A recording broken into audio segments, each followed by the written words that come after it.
I want to join my colleagues in adding my voice to this conversation begun by the Senator for Kilifi and Leader of Minority on the state of public institutions in Kilifi County, and join those that are quickly saying that this is not just about Kilifi alone, but it's a national-wide conversation.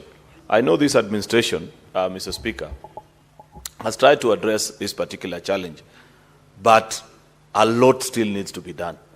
I know, Mr. Speaker, that in the last, I think, 1 or 2 years, I saw the reports from Ministry of Education that 23,000 plus classrooms have been built and more than 76,000 teachers employed.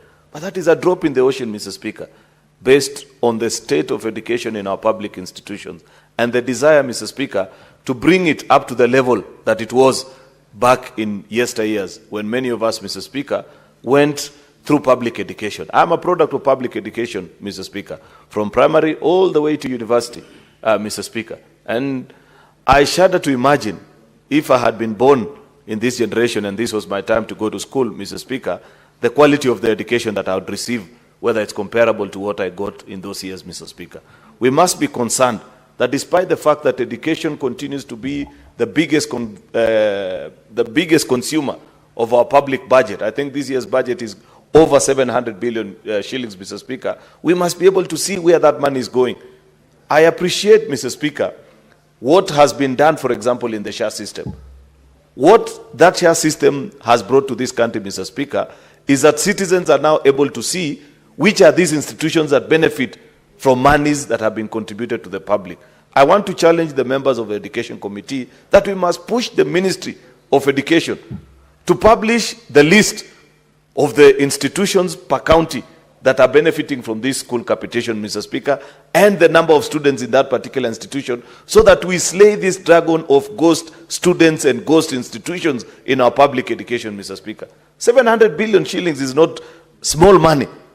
We need to see, Mr. Speaker, the value for that particular money. And the only way, if we can get to know if indeed Kenyan taxpayers are getting value for money, Mr. Speaker, is if this information is made public, Mr. Speaker.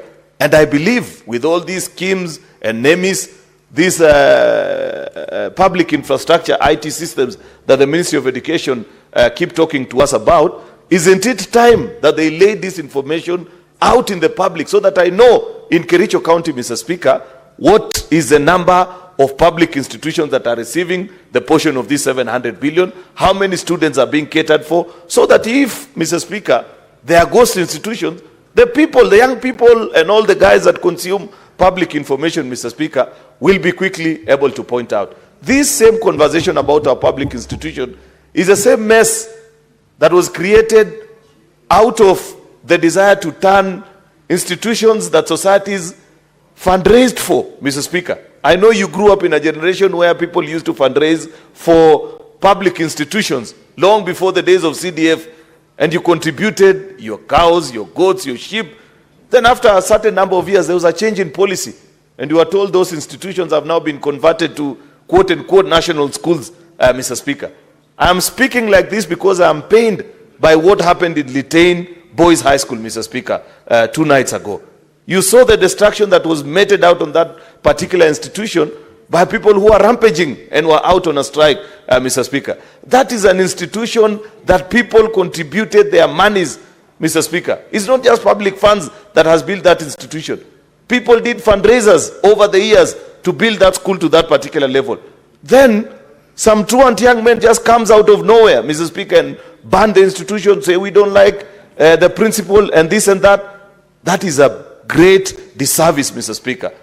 And we must have a conversation about these so-called national institutions, Mr. Speaker, that came out of that policy that was made, I think, 3 or 4 years ago, so that people who appreciate the pain and the struggle that it went to put certain institutions in place can be the majority of that particular institution, Mr. Speaker. It is my hope that, Mr. Speaker, the Ministry of Education will quickly step into action, ensure that the root cause of the problems in many of the public institutions across the country, Mr. Speaker, that are going out on strike, Mr. Speaker, is addressed so that our young people can learn in education institutions that we are all proud to be associated. I thank you, Mr. Speaker.